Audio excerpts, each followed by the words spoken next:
Here is a story shaped around the link you shared, a story of loss, hope, resilience, and transformation. Hook. When the door slammed shut behind Mira, she realized it wasn't just a door closing. It was the last connection to her old life collapsing into silence. In one heartbeat, the world she knew shifted, and she stood there, drenched in sunlight's final flicker, wondering, what now? Mira Malik was 27, living in a small rented flat in a busy city, working in a bookstore, quiet, humble, content. She adored books in the way they carried other lives. She had plans: travel, write a novel, maybe adopt a dog, and always keep that bookstore warm and friendly. She believed in small joys. She believed in stability. She believed in her father's steady advice: save a little, work steadily, don't gamble your peace. Her father, Rafiq, was a school teacher, soft-spoken, proud of his daughter.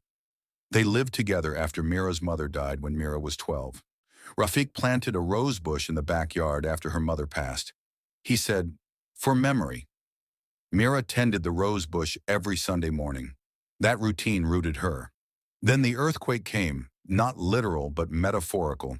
The bookstore's owner announced unexpected closure. The landlord decided to raise the rent impossibly. Rafiq was diagnosed with a chronic illness that drained his energy gradually but decisively. Mira's world tremored. The rose bush wilted.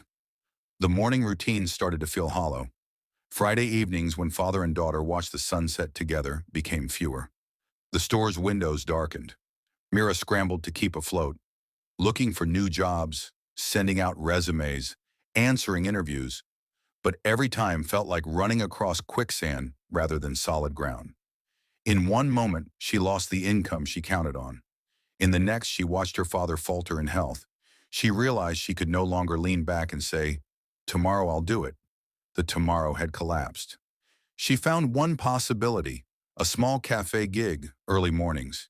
It paid less, but it paid. She decided to take it.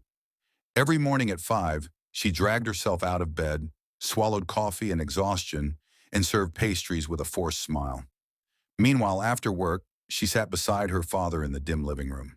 They didn't speak much because the words felt heavy.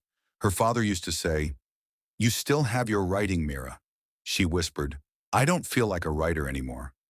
She knew he heard it. The rose bush in the backyard had lost its blooms. One morning, she realized the leaves had started to curl. She sat there, touched the brittle stem, and felt the symbolism: a life you thought sturdy, crumbling.